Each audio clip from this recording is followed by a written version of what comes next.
안녕하세요. 저는 아이들을 둘 키우고 있는 40대 남자입니다. 제 사연도 남들 못지않게 참 일이 많았고 어려움도 많았습니다. 그래서 어차피 익명이니 한번 보내볼까 싶다가도 계속 망설이곤 했습니다. 그런데 저희 부모님께서 이미 몇 년이나 지난 일이니 한번 털어놓고 놔주는 것도 방법이라고 말씀해 주셨습니다. 그 말에 용기를 내서 이렇게 제 이야기를 한번 보내게 되었습니다. 저는 소위 말해서 전문직에 종사하는 사람입니다. 이렇게 제가 사회적으로 명예와 지위를 가지게 될 때까지 참 많이 고생했습니다. 사실 저희 집이 원래부터 그리 넉넉한 형편은 아니었습니다. 그럼에도 불구하고 저희 부모님의 금슬이 무척이나 좋아 저도 사랑을 많이 받고 자랐고 별다른 어려움을 느끼면서 자라지는 않았습니다. 지금은 아니지만 당시에 저희 부모님께서는 과일 트럭을 운영하셨습니다. 매일 트럭 뒤를 꽉 채운 과일을 여기저기 돌아다니면서 다 팔아치우셨습니다. 그런데 저희 아버지가 워낙 화술이 좋다 보니까 과일이 없어서 못 사는 사람들이 생길 지경이었습니다.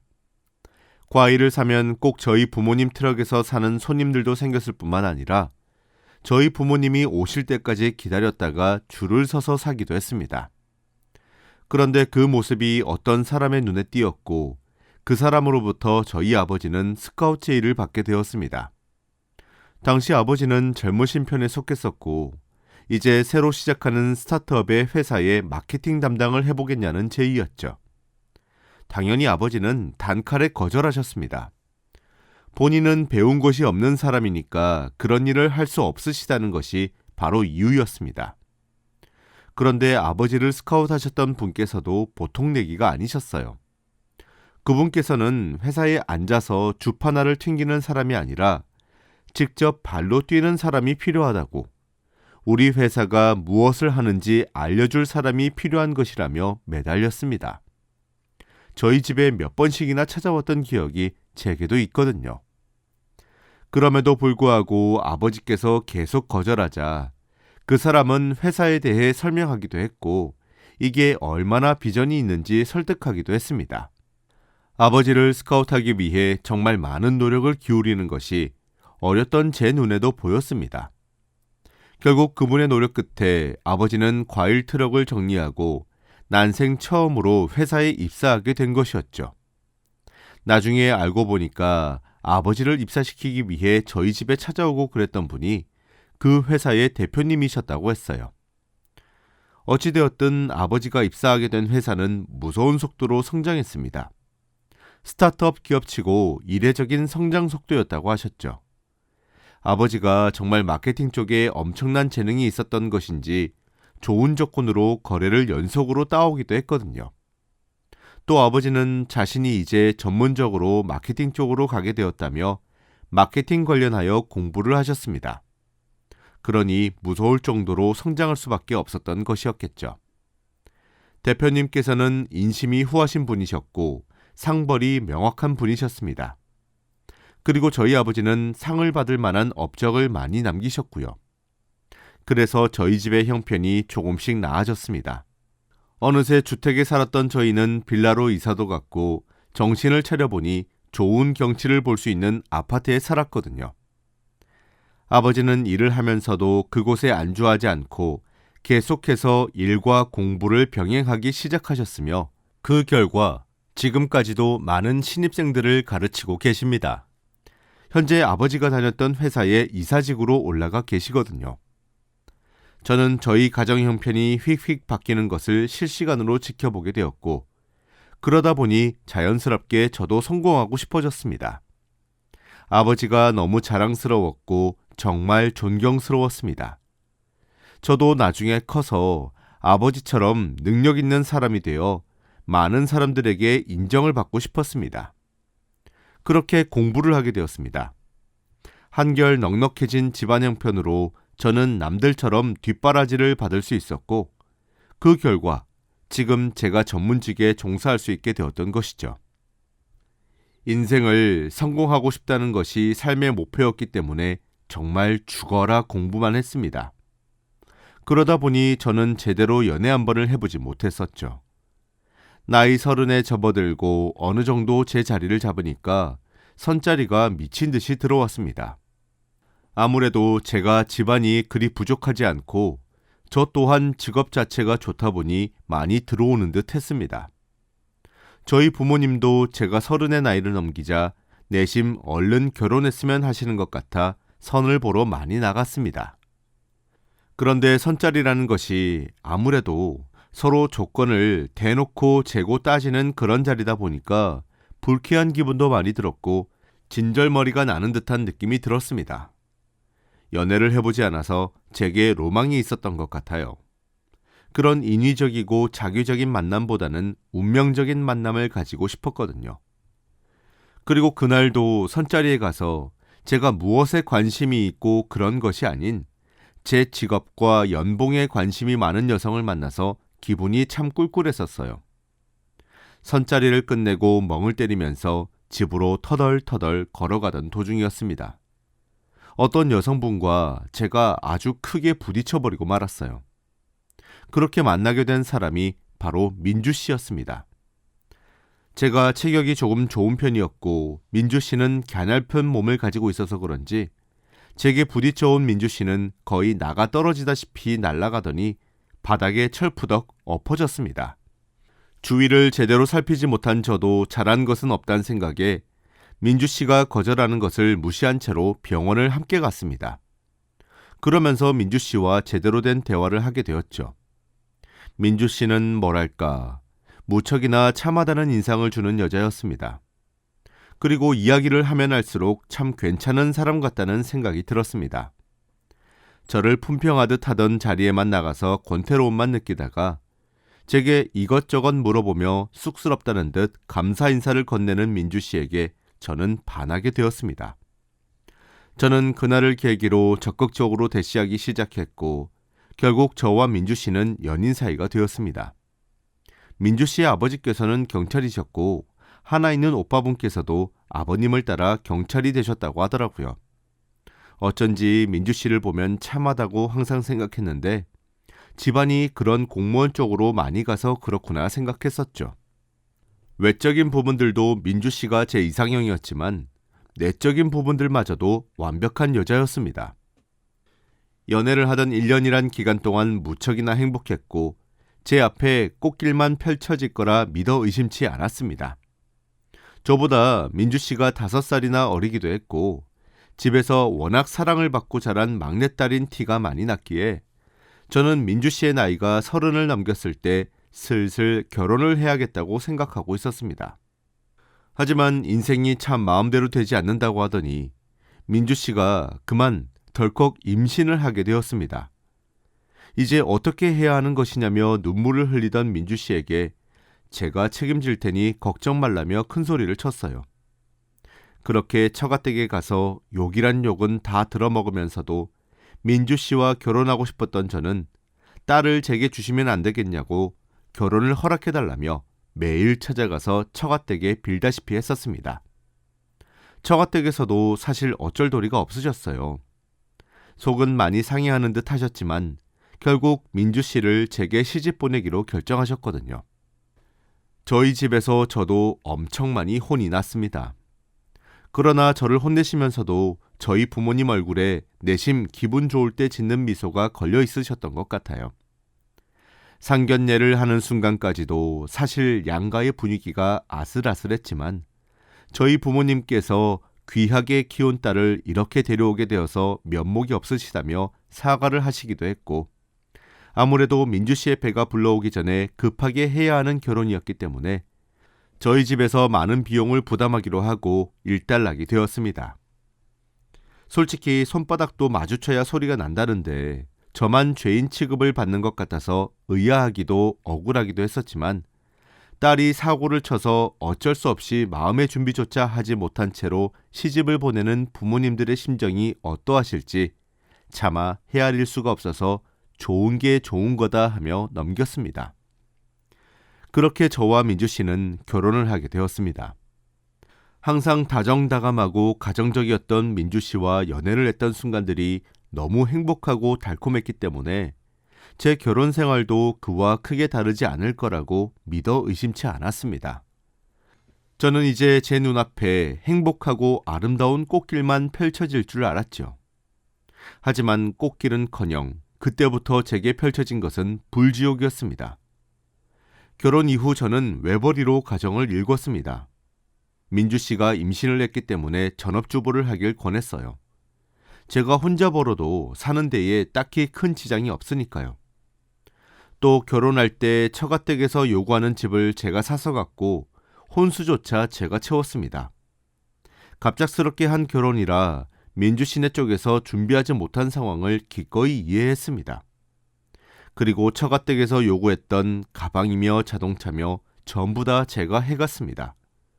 모든 것이 제 명의이긴 했고 그걸 못마땅해 하시는 듯 했지만 명의만큼은 저도 굽히지 않았어요. 그러니 사실상 민주 씨는 정말 몸만 왔다고 보시면 될 정도였죠. 그래도 상관없을 정도로 민주 씨를 사랑했고요. 게다가 저희 부모님들도 귀한 손주를 임신한 며느리라며 민주 씨 손가락 하나 까딱하지 않게 하셨습니다. 시댁에 방문하거나 안부 전화 돌리거나 그런 것들을 미연에 원하지 않는다고 단단히 못을 박아 두었을 정도죠. 미리 하지 않으면 며느리가 괜히 스트레스 받을지도 모른다고 하시면서요. 당연히 시집살이도 없으셨죠. 시집살이도 만나야 시킬 텐데 저희 부모님께서는 민주 씨에게 혹여나 부담을 안겨주게 될까 싶어 조금이라도 불편하게 만들까 싶어서 아예 만남조차 최대한 자제하셨거든요. 그러나 그런 온 가족의 노력에도 불구하고 비극이 찾아왔습니다. 저희의 아이가 유산이 되고 말았기 때문입니다. 민주 씨는 하루가 멀다 하고 엉엉 울면서 하루를 보냈습니다. 저 또한 정말 가슴이 미어질 정도로 슬펐어요. 저도 만나보진 않았지만 죽은 아이의 아빠였다는 사실 하나만으로도 너무 슬펐습니다. 아이의 아빠인 저도 그런데 직접 몸에 품고 있었던 민주 씨는 얼마나 힘들었겠습니까? 그래서 그런지 민주 씨는 하루가 다르게 슬픔에 빠져 허우적대고는 했습니다. 그렇게 견디는 것도 힘들었는지 시간이 지나면 회피하려고 하는 듯 했어요. 물건들을 소비하는 것으로 말이에요. 처음에는 택배를 조금 많이 시키는 정도였습니다. 하지만 점점 도가 지나친다는 생각이 들 정도로 양이 많아졌어요. 매일 현관문 앞에 택배 박스가 쌓여 있었을 정도였죠. 시키는 족족 확인조차 제대로 하지 않고 치우지도 않으니 답답할 수밖에 없었어요. 솔직히 나중에는 택배 종이 박스를 쳐다만 봐도 속이 꽉꽉 막히는 기분이었습니다. 뿐만 아니라 민주 씨는 점점 사치스러워지기 시작했습니다. 생활비에 보태라고 카드를 쥐어주면 매일매일 백화점에 가서 카드를 긁었어요. 제가 아무리 돈을 남들보다 잘 벌어온다지만 그렇다고 해서 미친 듯이 부자는 아닌 건데 민주 씨는 신나게 카드를 긁어댔습니다. 허리가 절로 휠 지경이 되도록 말이에요. 가방에 구두에 다 쓰지도 신지도 못할 것들을 하나씩 사기 시작했고 그 씀씀이마저 점차 커졌어요. 솔직히 그래도 별 말을 하지는 못하겠더라고요. 아이를 잃어 허한 마음을 저렇게 달래는 건가 싶어서 말입니다. 저렇게라도 견디려고 하는 발버둥이 아닌가 싶어서 제가 조금 더 벌겠다는 생각만 하며 지냈습니다. 그렇게 지켜보기만 1년 정도를 했을까? 더는 이대로 안 되겠다는 싶은 순간이 찾아오더군요. 한 달에 카드값만 몇 천만 원이 나오고 있었고 집안 꼴도 엉망이었습니다. 전업주부라면서 가정은 내팽개치고 밖으로만 나돌고 아무리 아이를 잃은 슬픔이 크다고 한들 정도가 너무 심하다 싶더군요.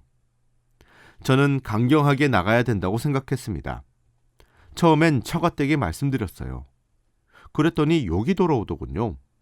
곱고 귀하게 키운 딸을 임신시켜서 결혼했으면서 아이조차 제대로 못 지킨 주제에 그 정도도 못 해주냐며 아주 온갖 폭언을 하시기에 별 소득이 없었습니다. 그렇다고 해서 저희 집에 민주 씨의 흠을 알릴 수도 없는 노릇이었죠. 결국 저는 생활비를 줄이기 시작했습니다. 진짜 이대로 가다간 저희 집 재산이 거덜나겠다 싶었거든요. 민주 씨의 카드 한도를 절반 이상을 줄였고 현금은 아예 주지도 않았습니다. 민주 씨의 반응은 즉각적으로 돌아왔습니다. 민주 씨는 불만을 내뱉기 시작했습니다. 카드 한도를 줄여도 달에 1,000만 원은 좋게 써지는 금액인데도 말이에요. 저는 민주 씨에게 말했습니다. 아무리 슬픔에 빠져 있어도 정도가 있어야 하지 않겠느냐고. 지금 한 달에 얼마를 쓰는지 아냐고. 그동안 모은 돈이 있으면 어디 보여달라고 하면서 조목조목 따지고 들었어요.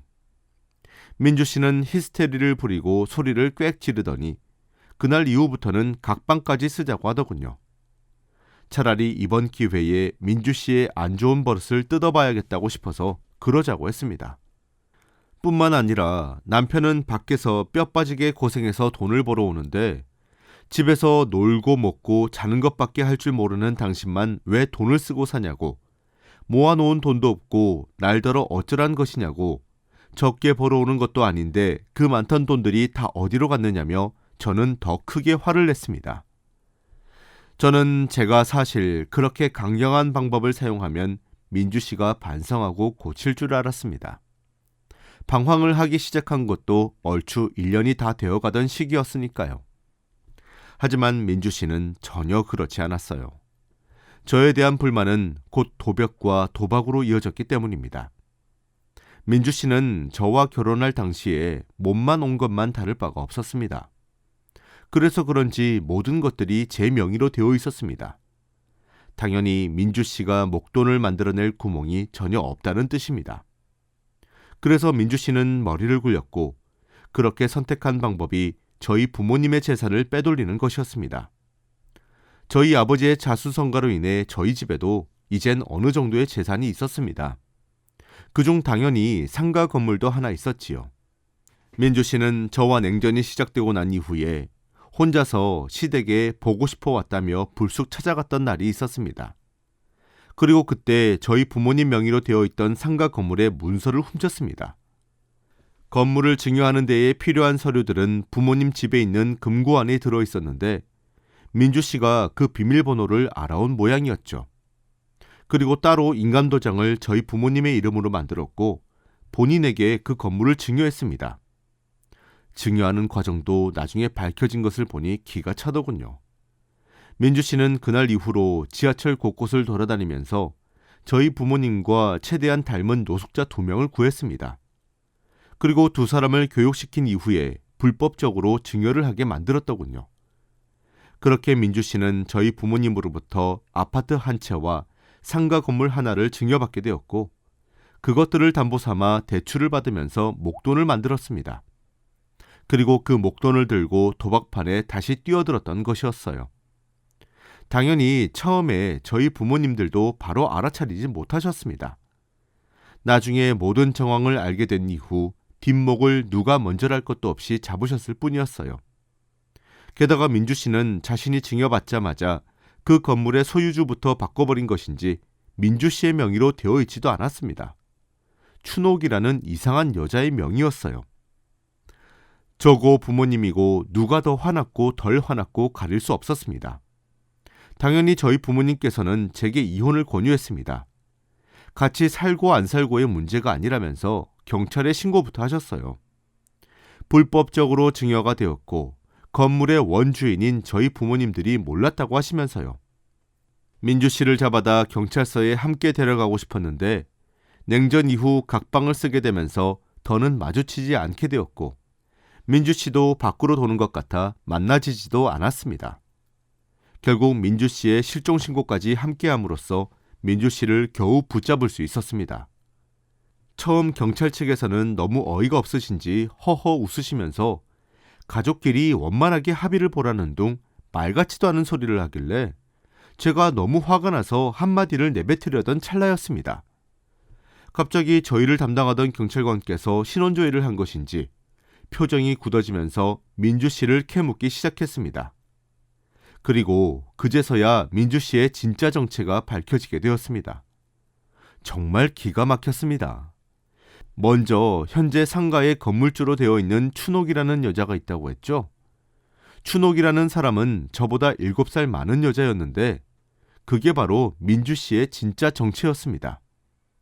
민주 씨는 저보다 5살 어린 여자가 아니라 7살 많은 여자였고 제게 무려 12살이나 나이를 속였던 거였죠. 뿐만 아니라 민주 씨는 저를 만나기 전의 과거에서 결혼을 무려 3번이나 했었다는 사실까지도 알게 되었습니다. 그중 2번은 돈 많은 늙은 남자한테 시집을 가서 유산을 물려받았고 받은 유산으로 도박판에 뛰어들다가 경찰한테 몇 번이나 잡혔던 이력이 있었습니다. 마지막 3번째 결혼에서만 유일하게 성격 차이로 이혼을 했더군요. 제가 이 모든 사실을 알고 당황스러웠던 이유는 저는 민주 씨와 당연히 혼인신고가 되어 있는 줄로만 알았습니다. 혼인신고는 혼인 당사자 중 한 사람만 가서 신고하면 되는 것이었기 때문에 제가 일 때문에 바빠서 민주 씨에게 따로 부탁을 했었거든요. 민주 씨가 스스로 했다고 하니 당연히 되어 있겠거니 하고 민주 씨 말을 믿었지 확인을 하진 않았었는데 저랑 가족관계로 이루어지지 않아 있었습니다. 여기서 제 충격은 끝나지 않았습니다. 저는 민주 씨가 아닌 춘옥이란 이름을 가진 그 여자에게 화를 내며 처가댁에서도 다 알고 있었냐고 소리를 질렀어요. 그런데 알고 보니 처가댁 사람들도 진짜 가족이 아니었더라고요. 대대로 경찰 집안에서 아버지를 보고 존경해서 오빠마저 경찰을 하고 있다는 것도 다 거짓말이었으며 막내딸도 아니었습니다. 전부 피도 안 섞인 남남이었습니다. 그들은 전부 다 감옥에서 만난 사이였습니다. 원래 처음부터 제게 장모님과 장인어른이셨던 2분이 서로 사랑하는 사이였지만 함께 사기를 치다가 감옥에 가게 되었고 출소를 하고 난 이후에도 계속 연인으로 지냈다고 해요. 그런데 제 아내였던 그 여자가 감옥에 가서 장모님이셨던 분과 친분을 맺게 되었던 거죠. 제게 형님이었던 분도 그 여자처럼 제게 장인어른이셨던 분과 친분을 맺게 되었고 모두 출소하고 난 이후에 꽃뱀 사기단을 꾸렸던 거였습니다. 수법이 정말 소름 끼칠 정도로 맞춤화가 되어 있었습니다. 전문직 남성들이 주 타겟층이었고 그 여자가 비주얼을 담당하고 있었습니다. 사람마다 이상형의 취향이 있는데 그런 것들을 사소한 것 하나까지 다 알아내서 앞에서 연기를 했던 거였어요. 예를 들어 좀 조신한 여성이 이상형이신 남자에게는 정말 단아하고 조금 긴 원피스에 긴 생머리를 유지하고 활발한 여성이 이상형이신 남자에게는 함께 취미를 배우는 것처럼 위장해서 접근하는 식으로 말이죠. 그러니 어떤 남자가 안 넘어가고 있겠습니까? 특히 저처럼 여자를 많이 겪어보지 못한 남자들은 그게 운명이구나 하면서 만나게 되는 것이었죠. 그렇게 사기단을 꾸려서 돈 좀 있어 보이는 남자들 등을 쳐먹고 그 돈을 넷이서 나눠 가지면서 생활했던 거였어요. 그리고 마지막 타겟이 바로 저였던 거죠. 저와 결혼까지 감행했던 이유는 제가 돈을 제일 잘 버는 것도 이유였지만 뿐만 아니라 저희 집의 경제 사정까지 고려했다고 하더라고요. 당연히 빠르게 결혼을 하기 위해서 거짓말까지 쳐야 했고 그 거짓말이 제 아이를 임신했다는 거였습니다. 그러나 결혼식을 다 올리고 난 이후에 있지도 않은 아이를 출산할 수 없는 노릇이기도 했고 저와 실제로 혼인신고를 하지 않았는데 아이를 만들어낸다고 쳐도 출생신고를 하면서 복잡해질 것이 걱정되어 아이를 유산한 척을 한 거였으며 제 앞에서 슬픔에 빠져 정신을 놓을 뻔하고 그랬던 행동들까지 전부 다 소름 끼치는 연기였던 거였습니다. 제게 임신했다고 했던 기간 중에도 그 여자와 그 여자의 가족이라 사칭했던 사기단 사람들은 다른 남자들을 홀려가며 돈을 빼돌리며 지냈었고 그러한 짓들을 반복해 이미 지명수배가 되어 있었어요. 4사람의 전과를 합치니 20범 정도가 되는 아주 화려한 이력을 가지고 있었습니다. 게다가 현재 보험 사기에도 연루가 되어 있는 상황이더군요. 거기서 충격이 끝나면 다행일 텐데 더한 충격이 저를 기다리고 있었습니다. 그 여자는 저도 모르게 저희 부모님과 제 앞으로 화재보험을 들어놓았더군요. 저와 부모님이 화재 사고로 사망 시 나오는 보험금 금액의 총액은 16억이었습니다. 특약이다 뭐다 정말 할 수 있는 모든 조항들을 다 선택해 놓았더군요. 저와 부모님의 신고로 인해 4사람 다 결국 구속수사를 하게 되었습니다. 지금까지 도주한 것으로 보아 충분히 도주할 수 있다는 가능성이 보인다는 이유에서였죠.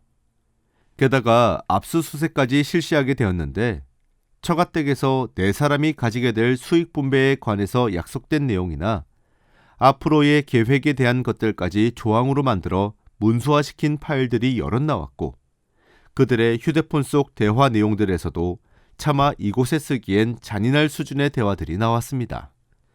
연애와 결혼까지 근 2년이라는 시간 동안 믿고 있었던 여자가 이런 추악한 사람이란 사실이 드러나자 저는 정말 제정신을 유지할 수가 없었습니다. 저희 부모님이 상가 건물 증여권에 대하여 빠르게 알아차리지 못하셨다면 저희 세 가족은 어떤 미래를 맞게 되었을지를 생각하면 정말 등골이 오싹하거든요. 결국 저희로 인해 그 네 사람은 다시 나란히 죄를 뒤집어쓰고 감옥에 가게 되었습니다.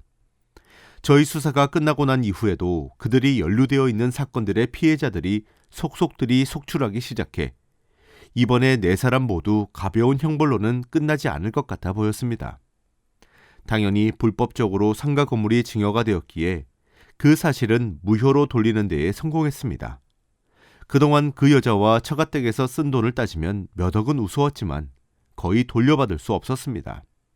고소하는 것이야 돈으로 되는 문제라 그리 어려운 문제는 아니지만 돈을 받을 수 없는 것은 거의 확실시되었죠. 애초에 그 사람들이 갚을 돈이 있을 리가 만무하니까 말이에요. 인생 공부했다고 치고 상가 건물 명의만 되돌린 이후 더 고소하지는 않았습니다. 그 일에 매달리면 저만 피해를 입을 것 같았거든요. 똥이 더러워서 피하지 무서워서 피하는 것은 아니니까요. 다행인지 불행인지 그 여자가 혼인신고를 하지 않아서 저는 호적상 초혼으로 기재되게 되었습니다. 물론 그 여자와 결혼식을 올려서 사실혼이 성립이 되었지만 그 여자와 더는 얽히고 싶지 않아 고소도 그만뒀어요. 그 이후 저는 지금의 아내를 만나게 되었습니다. 저는 크게 한번 데여서 그런가 지금 아내를 만났을 때엔 적대감과 불신이 가득했었던 것 같아요. 그런데 지금의 제 아내는 그런 저를 사랑으로 보살펴주고 계속 제게 믿음을 심어주었습니다. 당연히 지금 제 아내와 저는 사이가 무척이나 좋아요. 아내를 만났을 때 아무데도 제가 결혼을 했었다는 사실이 기재가 되어 있지 않았지만 저는 처음부터 모든 것을 솔직하게 말을 해주었습니다. 뻔뻔하다고 욕을 듣는 것은 아닌가 했었는데 오히려 지금의 아내는 정말 고생이 많았다며 위로해 주더군요. 그 모습에 이 사람이라면 제 평생을 바쳐도 괜찮다는 생각을 하게 되었고 부부의 연을 맺게 되었습니다.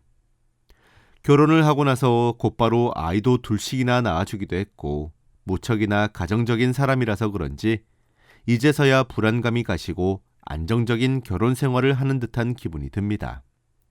고생 끝에 낙이 온다고 하더니 지금 제가 이렇게 행복해지기 위해 그런 일을 겪었었던 것은 아닌가 하는 생각이 종종 들 때가 있습니다. 이제 저도 과거에 받았던 마음의 상처들을 이렇게 털어놓으니 완벽하게 잊을 수 있을 것 같습니다. 벌써 몇 년이나 흐른 이야기인데도 참 오랜 기간을 괴로워했었어요. 사실 이렇게 글을 쓸 수 있게 된 이유가 있습니다. 불과 며칠 전 민주시인 줄 알았었던 제 첫 아내였던 그 여자로부터 연락이 왔었습니다. 아니, 연락이라기보다는 제가 일하는 사무실로 무작정 찾아왔더군요. 감옥에서 출소하고 난 이후에 바로 저를 찾아온 것 같더라고요. 저를 보자마자 미안했다며 기회를 달라고 하면서 눈물을 쏟다가 돈을 빌려달라고 하면서 오락가락하는 모습을 보여주었습니다. 그걸 보고 있으니 그제서야 제가 겪었던 아픔도 씻은 듯이 사라지는 것 같았어요. 이 여자는 여전히 불행한 삶을 살아갈 것이란 것을 잘 알 것 같았고 그게 이 여자에게 최고의 복수가 되겠다는 생각이 들었거든요. 전 매몰차게 뒤돌아섰고 뒤에서 울부짖는 그 여자를 외면했습니다. 꼬질꼬질한 모습을 보이는데 솔직히 통쾌하지 않았다면 거짓말일 겁니다. 또 다른 피해자가 또 생길지는 모르겠지만 얼굴이 많이 상한 걸로 봐서 그게 그리 쉬울 거란 생각은 들지 않네요. 여기까지가 제 이야기였습니다. 만일 아직 결혼하지 않은 분들이 계시다면 저처럼 너무 외적인 모습에 집착하지 않으셨으면 좋겠어요. 얼굴을 뜯어먹고 살 것도 아닌데 마음이 최고로 이뻐야 하지 않겠습니까? 지금 제 와이프는 물론 얼굴도 마음도 전부 다 이쁘긴 하지만 말이에요. 긴 이야기 들어주셔서 감사합니다. 여러분들도 항상 조심하고 경계하면서 사람을 만나길 바라겠습니다. 새해 복 많이 받으시고 건강 잘 챙기세요.